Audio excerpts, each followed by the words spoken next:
Hello everyone, welcome back to my channel. Daily current affair की series में आज हम लोग 14 मई के करंट अफेयर्स कर रहे हैं। Let's begin. The first news is कि chief justice of India Sanjiv Khanna retire हो गए हैं। He was the 51st chief justice of India and अब B R Gavai is set to take over as 52nd CJI. तो B R Gavai is the new chief justice of India. और अगर हम लोग first chief justice की बात करें तो sir H J Kania was the first CJI. His tenure was from 1950 to 1951।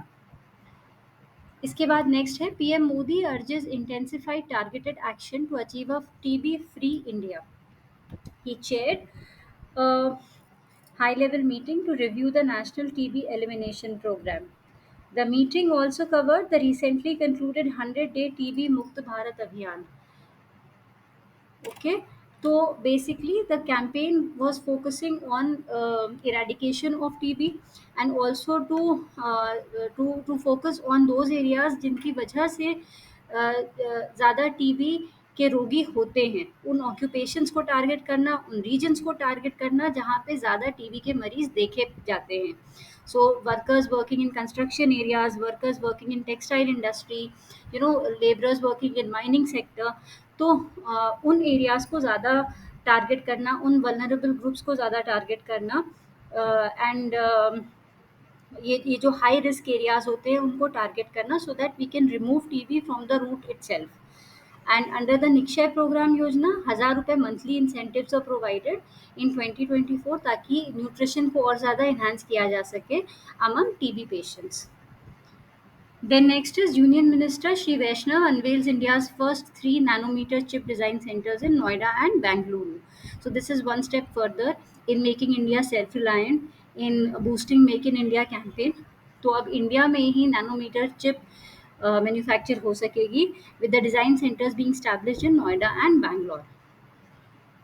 इसके बाद इन्फॉर्मेशन है कि कनाडा के प्राइम मिनिस्टर मार्क कार्ने ने अनीता आनंद को अपॉइंट किया है for the post of foreign minister in his new cabinet, और एक और इंडियन ओरिजिन के मिनिस्टर हैं उनको भी अपॉइंट किया गया है as the international trade minister of Canada.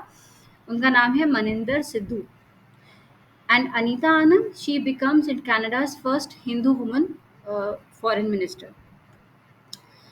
Okay, इसके बाद आता है the Kurdistan workers party PKK militant group which has been locked in bloody conflict with Turkey for more than 4 decades has decided to disband and end its armed struggle, group members and Turkish leaders.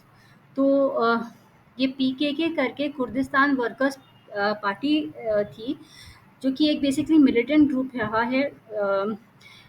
ये ज़्यादातर कहाँ पाए जाते हैं? ये Turkey में पाए जाते हैं, ये ईरान और इराक और सीरिया में भी पाए जाते हैं ज़्यादातर, but majority of the people are they live in Turkey. Okay, although they speak different languages, Kurdish is a language that they speak and Turkey has the largest Kurdish population. So इन्होंने अभी अपने इस group को डिसबैंडल कर दिया है। Okay, dismantle कर दिया है सो दैट ये करीब 40 साल से ये क्लैशेस इनके चल रहे थे सरकार की तरफ से, सरकार की उसमें अगेंस्ट में। So Kurdistan is set to be as the land of Kurd, तो it is mostly found in West Asia and इनको इनका मेन पर्पस ये था कि ये कुर्दिश स्टेट को क्रिएट करेंगे, ये अपना एक अलग स्टेट बनाएंगे, अलग राज्य बनाएंगे, टर्की से अलग राज्य बनाएंगे कुर्दिश करके। तो करीब करीब 40 साल से इनकी ये लड़ाई चल रही थी और अब ये फाइनली ये जो लड़ाई है ये एंड हो रही है। सो who are Kurds? Kurds are an ethnic group that make up around 20% of Turkey's 86 million people. ठीक, so that is it for today. I hope this was insightful. Thank you so much.